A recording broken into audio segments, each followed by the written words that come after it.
ACT 36370.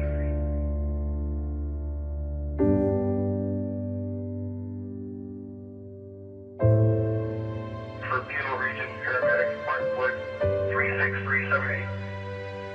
Mark was a husband, a son, a mentor. Mark was devoted to duty, honor, and respect. He will be remembered as the quintessential gentleman paramedic. His legacy and his memories will never be forgotten.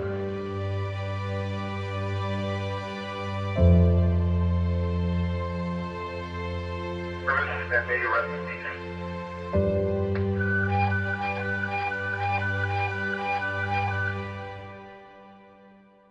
I heard a gentleman far smarter than I say, when you join the police force or emergency services, you're an empty bathtub.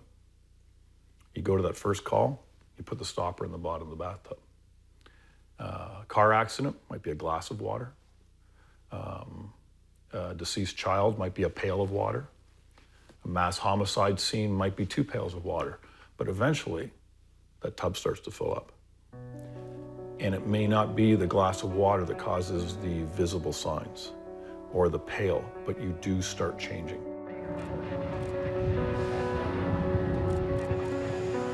First responders are the everyday heroes we expect to keep us safe. But often, those heroes are dealing with their own inner demons. I can't think of a time that I didn't think about suicide. But that's always been the reason, you know, I don't want to inflict what I've been through by killing myself as well, you know, because I'm thinking, okay, there's going to have to be the first responder person who has to come. There's the family member, whoever finds you. And, you know, you know, it would be setting these people up for the same thing that I'm going through. So the survivor's guilt was one of the biggest hurdles that I had to get over, was figuring out why I'm still here. You want to be alone and you want to be away, and that includes your family. You don't want anything to do with your family, and it's not because your family's doing anything wrong or anything like that. It's because it's not that there's anything. I don't look at it that way. It's not that it's not what's wrong with you when you have PTSD. It's what's happened to you. This is my dream, and to be able to go to work every day and live that dream and be able to help people. I think we don't really think about it very much, that we're actually helping people. Like, obviously we know we're helping people, but you just don't realize the impact sometimes, I think.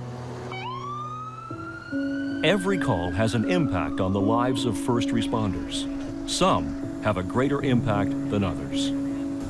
Over time, the stress and trauma they endure on the job every day in order to keep the public safe can have profound and even life-changing consequences. Some of the warning signs of PTSD are nightmares, flashbacks, reliving the event. It could be starting to avoid people or places or scenarios, even sounds that have to do with the event. It could be personality changes. So going from someone who is very happy and very chatty to all of a sudden being avoidant and just wanting to be by themselves. These are the personal stories of just a few first responders in Canada, battling the mental illness post-traumatic stress disorder. Jay Davies is an Edmonton firefighter. Throughout the course of his short career, he has been a witness to many tragedies. And I remember getting to the driver's door of the vehicle, and the driver was conscious, and the passenger was conscious also.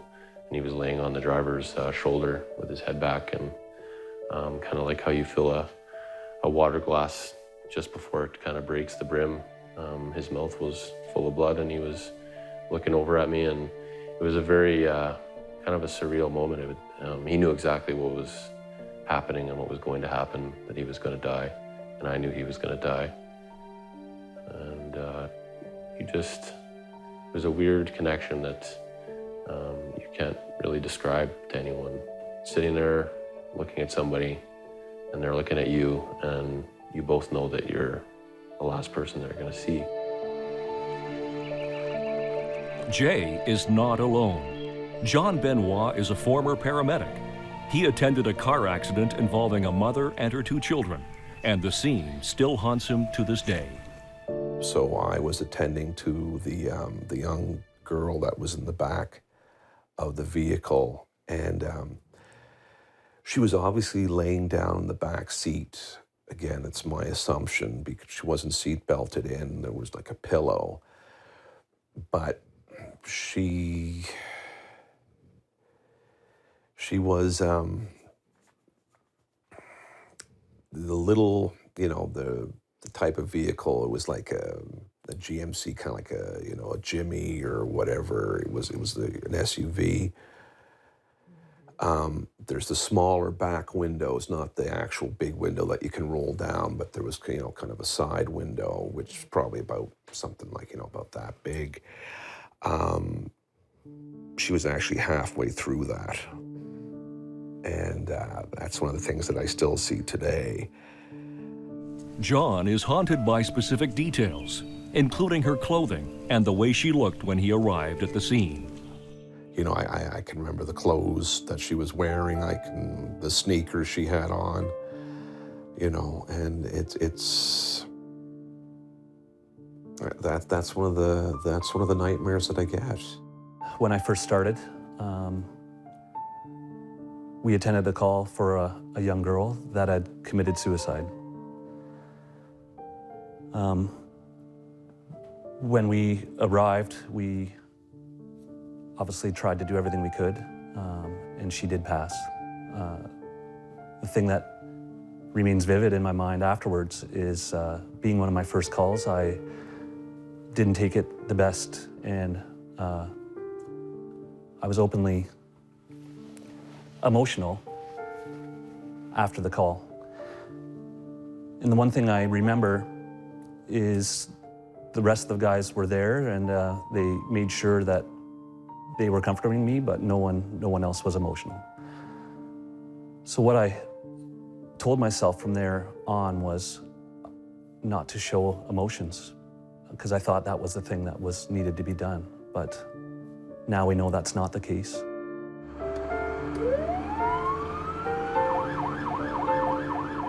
Mental illness is especially personal to Chris. He lost his father, who was also a firefighter, to suicide 20 years ago. I remember when he first passed, the guys here had considered him the hub of the fire department, and the talk was, how do we go on? The fire department has moved on. Of course, I still see a lot of things from my dad here, but it's the men and women here that have kept his legacy going. And this fire department is very strong. The PTSD, just, if anything, me speaking about my dad and what a great man he was and what had happened, if I can prevent one person from having to go through what I had to go through, that would be a great thing to me. Former Toronto police officer Simon Fraser also experienced several calls that changed his life forever. One of those calls was for a baby that had stopped breathing. I remember walking in, scanning left, living room, kitchen, bathroom, and down there is a bedroom, and I could just see the edge of a crib. Go down into the bedroom, and there's the baby, and you scoop your arm underneath him. Again, I'm in my early 20s. I don't have any kids. I've never been around babies. You put your arm underneath, and it's cold and it's wet. Your brain is already telling you what you know, but you can't. You start CPR. 1 and 2 and 3 and 4. And now I'm running back down the stairs because it's about time. I got to get this child to an emergency. They're in the back seat of my Scout car, in drive. 14, I get a blue baby on board. I'm doing a run to St. Joe's Hospital. So you're blasting across Queen Street, and all you hear is other units. I'm taking this intersection, I'm taking this intersection, because they're trying to get me there as fast as possible. I remember pulling into St. Joe's Hospital, and there's a full crash team waiting for us at the emerge doors. We hand the infant over, and they leave, and you're just left there standing. And that's when it hits you, and you're just like, you're devastated. For Simon, the incident didn't end when he left the hospital. Until my son was born almost 14 years later, I couldn't be in the room if I heard a baby cry. My hair would stand up my arms, I would get goosebumps, I would start to have an adrenaline dump. When my wife was pregnant with Callum, I was terrified I wouldn't be able to hold my own child. And it was actually in the delivery room when they handed him to me that it broke. And that's what finally broke me of not being able to be around children. Many first responders who respond to tragic or stressful events later develop mental health issues. The most common is post-traumatic stress disorder. So in order to be diagnosed with post-traumatic stress, it is the stress that your body goes through up to a month after the incident. If you have symptoms of PTSD that persist beyond that first month, or even say a couple of years later after that incident, it's called post-traumatic stress disorder. Many feel they aren't able to express their emotions for fear of being judged and perceived as weak. But experts say those pent-up emotions will surface in one way or another. I don't think you can shut off your feelings or will build a complete wall around you not to be able to emotionally feel what you see. I don't think it's possible, and I don't think it's healthy. If you build up a lot of emotions, it's kind of like a steam kettle. If you have a steam kettle and you put the lid on, you have all that steam build up. It has to go somewhere. It's the same with emotions. If you build it up inside, it'll come out somehow.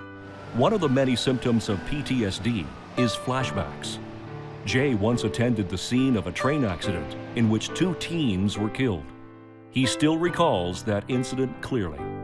I remember looking over and seeing a hand and an arm from behind a wheel under the train, and I saw the hand move and it grabbed the ballast, the rock that's by the train tracks. And I said to my captain, I said, "Cap, like, there's somebody alive under the train." And he's like, "What?" And we kind of went over there, and the EMS supervisor said, "Oh, that's just agonal movement." Then the whole arm moved and grabbed a whole bunch more rock. And I said, "Captain, there's someone alive under the train. We need to get going here." Unfortunately, both teens died of their injuries, but they weren't the only victims that day. Jay still carries the weight of not being able to save their lives. The young guys under the train that I carried out, or I took out while I was on my back there, his eyes were open, and so he, I get flashbacks and dreams with him still to this day. So not as much anymore as I've gotten more help, but he definitely comes, and it's quite disturbing when it happens. That one call changed Jay's life forever. Last 6 years, I can't find a better word than it's the most intimate thing you can share with another human is their last kind of moment living. So that was pretty heavy, and especially after just dealing with the LRT call, it troubled me, and that was kind of I think I was kind of done at that point. After a certain amount of time, your cup just gets full if you haven't figured out how to drain that cup or empty it. And I hadn't figured out how to find that outdoor yet or empty that cup yet. So mine was overflowing at this point. In 2013, 2 Orange Air Ambulance pilots and 2 paramedics were killed when their helicopter crashed on a routine flight from the northern Ontario town of Moosonee to the First Nations reserve at Awapiskat. Rhonda Schuon was part of the same outpost and was scheduled to work that day. Instead, she had traded shifts with a coworker. My phone never stopped ringing.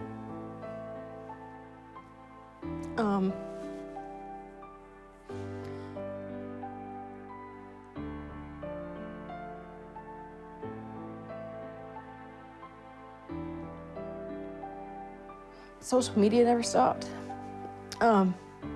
People constantly asking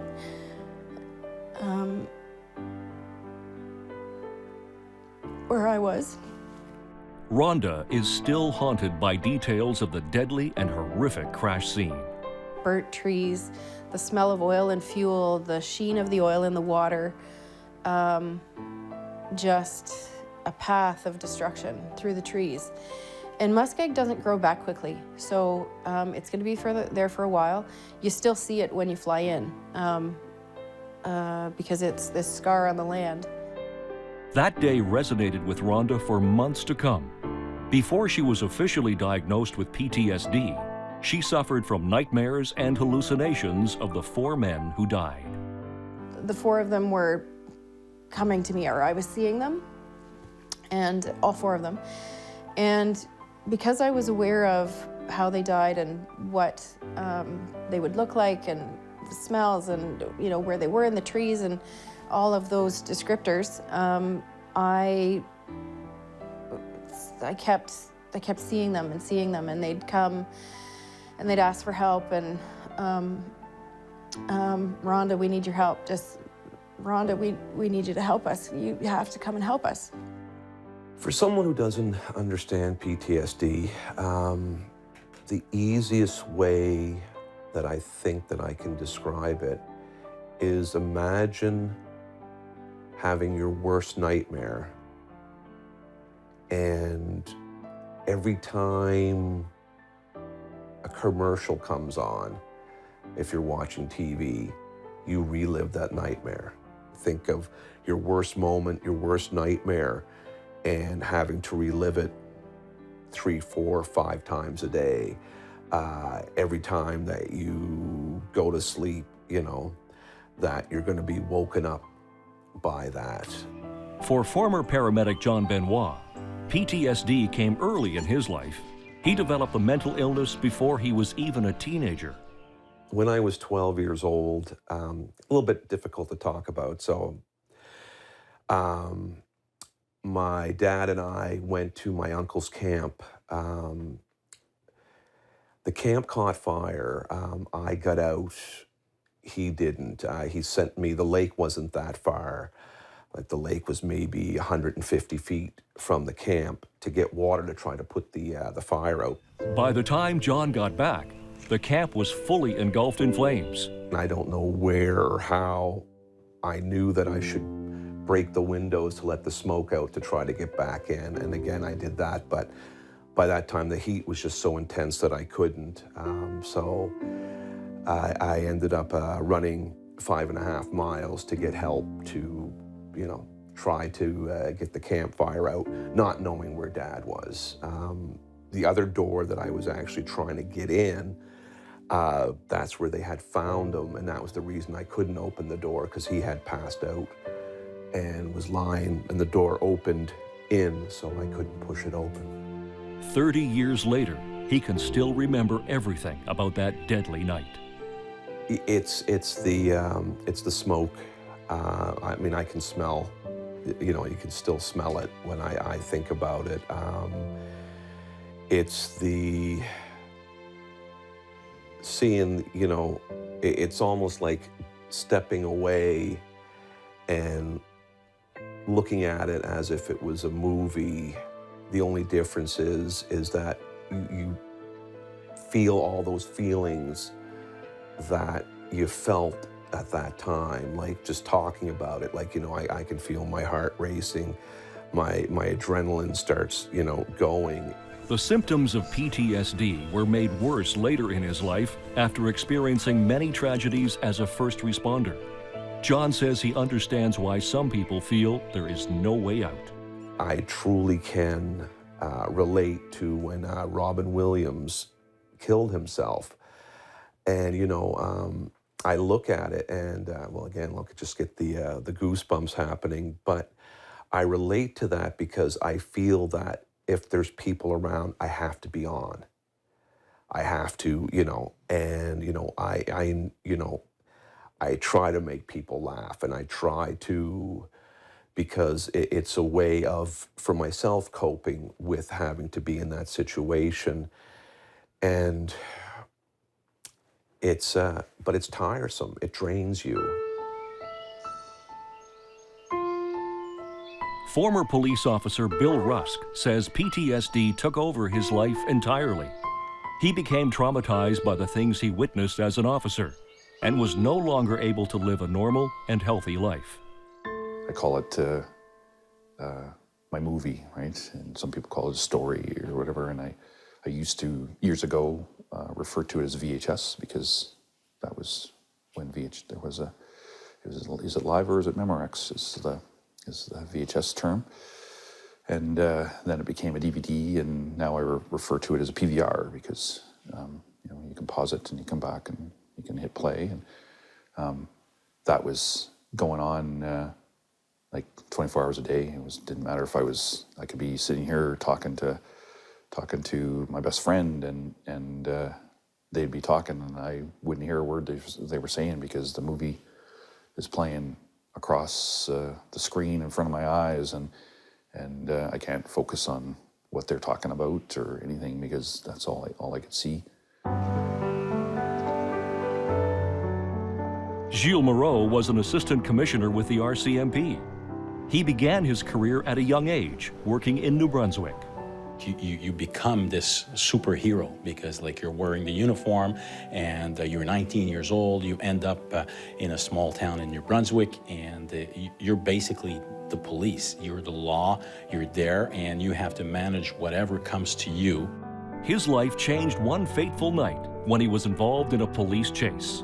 I hear of a call on the radio saying that there's a high-speed chase, so we've got police cars chasing a motorcycle with 2 person on it, and you know, at speeds of 140 to 160 kilometers per hour. So we're there on the road, and we try to block the road for this bike to slow down and to stop, and eventually the bike just goes around my police car.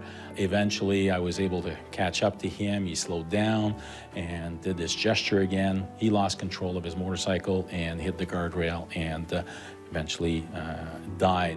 Gilles was only 24 years old at the time, and later had to relive the events of that day when he testified at an inquest into the man's death. Having somebody die, you know, because of your role as a police officer, you know, you're chasing a speeder, you're chasing somebody that's intoxicated, that's impaired, you know, you do these things because you want to protect the public from, you know, this high-speed motorcycle, but in the end, somebody dies. And, you know, when you're 24, 25 years old, it impacts you. Police officers are not only faced with the death of others, but must defend their own lives as well.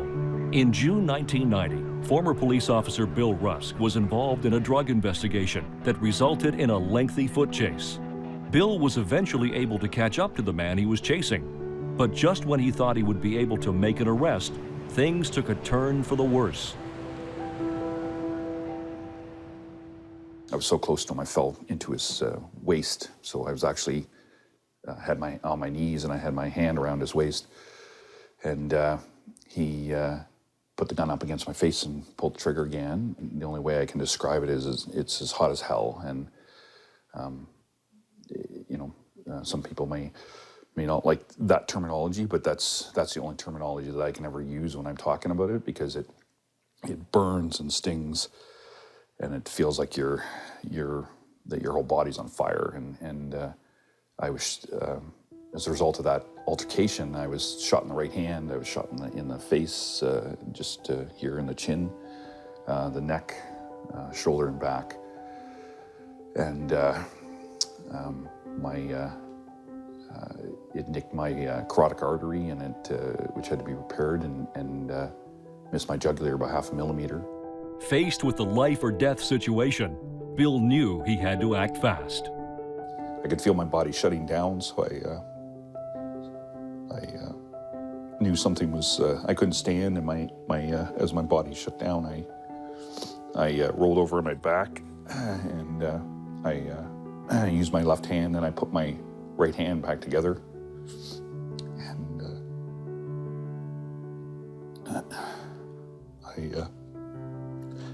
jammed both of my hands up around my throat because I couldn't I couldn't see, but I knew that I was severely injured up in my throat, and I was more concerned about my throat area because I could tell I was losing a lot of blood, and so I was trying to save my life at that point in time. He was eventually helped by paramedics and was rushed to an ambulance waiting nearby.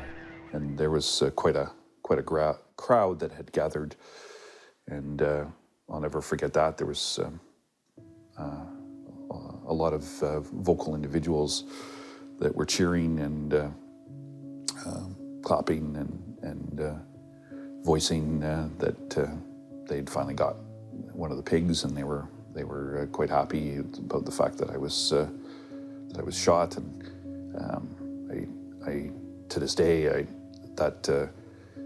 we're there. You're there in the community, and I lived in that community. I worked. I went to school in that community. I was part of that community, but because I have a uniform on, I'm not part of that community in some eyes, and some of them, those people wouldn't even know me, who I was or anything, who I am as an individual. But just because I have a uniform on, they're happy that I may not live. Simon Fraser, a former Toronto police officer, also faced death one evening while walking his dog. And I can't even imitate the voice. It was like something out of a gothic horror movie. I'm gonna kill you. I'm gonna kill you. You're dead. And I'm like, what the is going on in there? And then it happens again. And I'm talking real screaming that makes your hairs and your arms stand up. I remembered something they said to me in use of force training, Toronto Police College. Should you ever need it, you need to find a reason to fight. You need to have something to survive for. And in that moment, I didn't want the police pulling in my driveway and telling my kids I was dead. And I remember I can remember it clear as a bell, making the decision, I am going to tear his windpipe out and I'm going to stab him in the chest. I'm going to kill him. It was that fateful evening that changed him forever. It wasn't the fact of being a victim that really messed me up the most. It was actually having to make the decision to take a human life. And I thank the stars that I didn't have to, but I was. It wasn't, we all, oh yeah, somebody did that, I killed a guy. Okay, say it all you want. When you are in that moment that if I do not kill this human being, he is going to kill me. It's life-changing. I remember coming home and driving home, I was like, I'm done. I just want to sleep. And that was the biggest thing. I didn't want to die. I just wanted to stop having the flashbacks and the dreams and the reliving of the calls. I was like, this is 4 or 5, 6 years ago now. I want this to go away. Pulled in the garage, shut the garage, and I was listening to Jeff Buckley's Hallelujah for whatever reason. And it was on my iPod, I guess, and I listened to the whole song. It's about a 6.5, 7 minute song. So I was in the garage for, I remember turning the stereo off, but the car was still on. And I was done. And then I started kind of going through a pros and cons list of my life. After thinking about his children, he went inside his house and called his therapist. He says asking for help was the best decision he could have made. the hardest thing is asking for that help. And so we need to change that. We need to change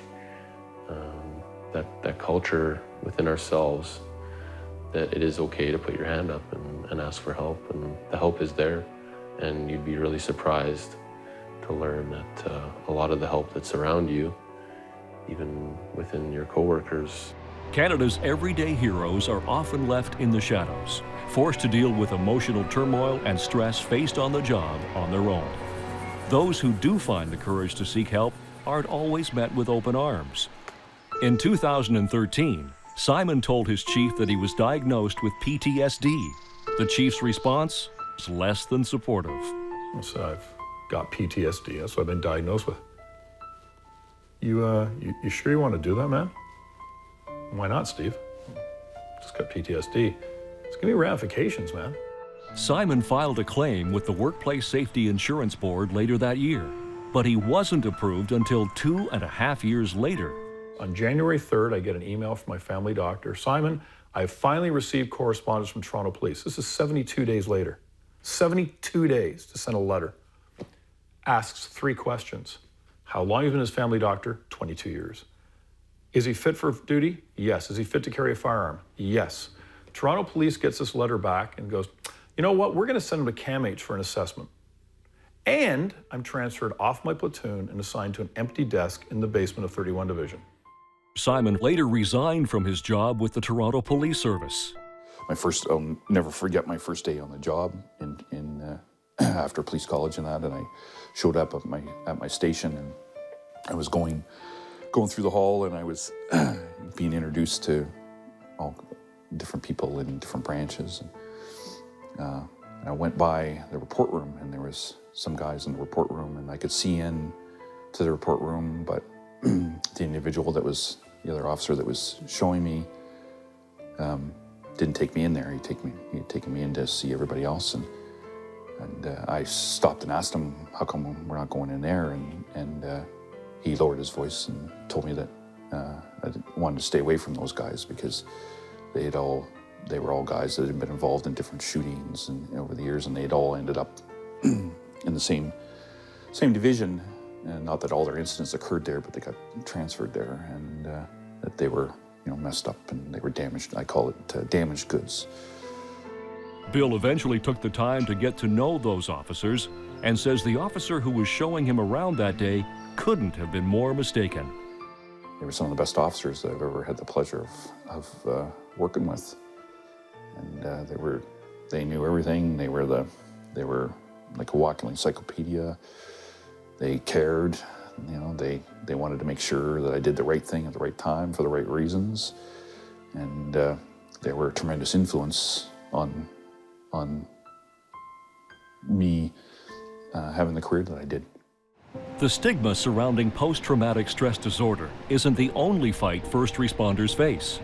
In many provinces and territories across Canada, first responders are forced to prove their PTSD is job-related before they can become eligible for insurance benefits, making it even more difficult to take a leave of absence and seek professional help.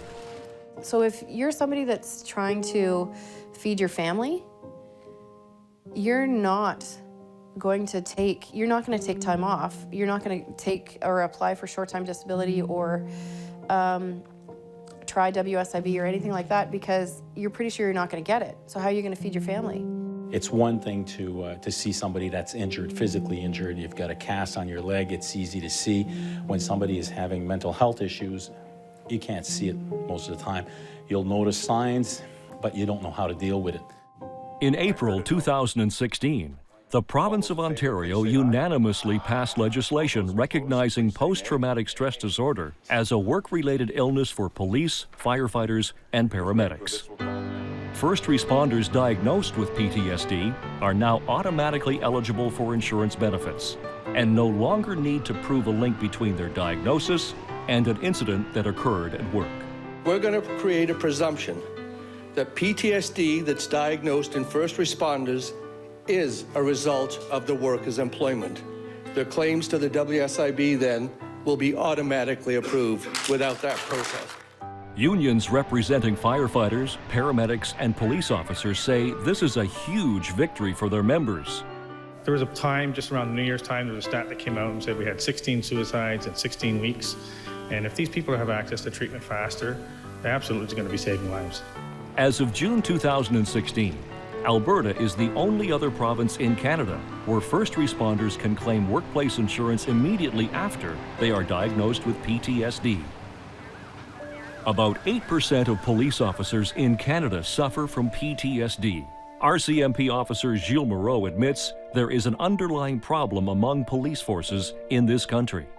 There is a culture within the policing world that you must be strong and you can't be seen to be weak and asking for help. Behind the badge, behind the gun and the uniform, for us, the red tunic, definitely behind that, there's a human being. And we're all human beings first. And that's why it's so important for us to look after ourselves and to basically look after our physical health, but our mental health as well. After Bill's close brush with death, he wasn't offered any support from his fellow officers or anyone within the police force. As I was recovering, I was approached by one of my unit commanders, and they were big on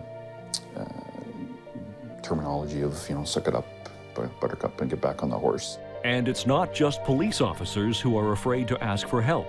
One of the biggest reasons people don't ask for help is because of the stigma. They think they're less of a person because they're asking for help. You're not less of a person. You just don't know how to deal with it yet. You just haven't learned a new technique. You haven't learned a new way to live. So it's not. So there is nothing wrong with you. There is nothing wrong with you. It's just that you haven't learned how to live with it yet. The officers and the first responders that I'm talking to, the ones that are devastated, the ones that are still dealing with horrendous physical, emotional, mental issues, it's not because of what they saw or did, it's because of the treatment by their organization when they come out with it. And that is the biggest sin of all, because being exposed to what you're exposed to acquire PTSD, no one has a choice in that. Let's get rid of the rhetoric. Let's start caring about our people, because they're people. They're not just a uniform. They're not a badge number. They're people. Fortunately, changes are being made in organizations across the nation. Mental health is being made a priority, including in Halifax, where all officers are required to complete a Road to Mental Wellness workshop. Firefighter Chris Reddick says his department has come a long way when it comes to the attitude and resources for dealing with tough calls. Our support system now, like I said, basically we're a second family. When we come back to the hall, everybody's there for each other. There has been a number of times where I've received calls in the middle of the night, people wanting to talk, and that's how it should be. We now openly talk to each other and try to get those emotions out, making sure that nobody is holding any of those feelings inside anymore.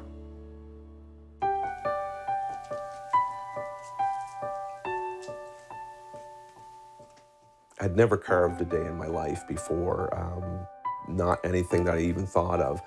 But with my PTSD, my therapist said, you should truly find something that it's going to take some of your time and that it's not going to cost you anything. And that's why I started doing the carvings. And what's really nice about the carvings, it's given me a purpose again. The worst part about PTSD for myself is you lose the things that you love to do. Many first responders suffering from depression, anxiety, and PTSD are forced to take matters into their own hands and find a way to cope with the diagnosis. For John, carving has become both a coping mechanism and a way to feel relaxed and at ease. I think, doing the therapy, doing my carvings, and with the proper medication, I hope to, one day return back into, a productive member of society, if you will. So a cure, I mean, what truly is a cure? I think being able to do what you want to do in this particular instance, whether it's with or without the symptoms, it's still be able to go out and do what you need to do. That truly would be the cure for myself. Man's best friend is often seen as a lifesaver for people living with PTSD. Service dogs can help calm patients and integrate them back into society. While they do come at a cost, up to $30,000 in Canada, most PTSD patients say they are worth every penny. He allows me what relaxation that I do get, it's because of him.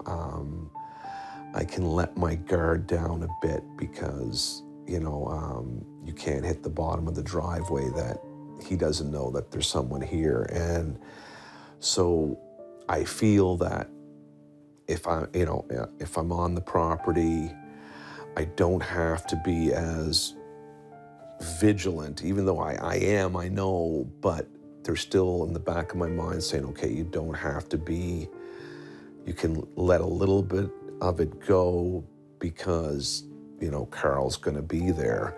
That's the most amazing thing is that, dogs, they don't judge you. There's no stigma for the dog. It's they just take you for what you are. And we had a tremendous career together, and we did. He gave me my mojo back, and I was able to become a productive member and do a lot of things. While the conversation is expanding, most first responders will agree that there is plenty of progress to be made, most importantly regarding the stigma surrounding mental health and seeking help. In a lot of instances, if you are diagnosed with any kind of mental health disorder, you're seen as weak, especially when it comes to first responders. So I have seen an increase within my practice, but I don't know if that's because there is more post-traumatic stress, or if that is because people want to get help. We need to get to a point where mental health issues, mental injuries are no more of a stigma than the color of your skin or your sexuality or your education or your background. It is one of the last true biases within our society. And I think we have a lot of work to do in regards to understanding PTSD, and events of recent have dramatically opened up the public's eyes. Gilles believes the RCMP has come a long way when dealing with mental illness and PTSD, but there is still a long road ahead. The culture is changing. Is it change 100%? Absolutely not. It's going to take at least a generation to completely change the attitude within the organization. But we've made some great progress in the past year and a half, just by talking about it and doing all the different actions that we're doing in our action plan. There is no way to prevent first responders from developing post-traumatic stress disorder, but diagnosis isn't the issue. I think that if we eliminate the stigma, if we get education and some resiliency training with the members we have now and to our recruits coming through police college, it's not going to stop PTSD because you're going to have traumatic events that occur. But what it's going to do is it's going to make it okay to have PTSD. You are strong when you go and seek help. That is the real strength, because just pretending to be strong and wearing the uniform and having this facade of, being everything to everybody is not real strength. Real strength is recognizing that, oh, I've got issues, and it's time for me to talk about it and to seek the help. When you're feeling lost and all alone, feel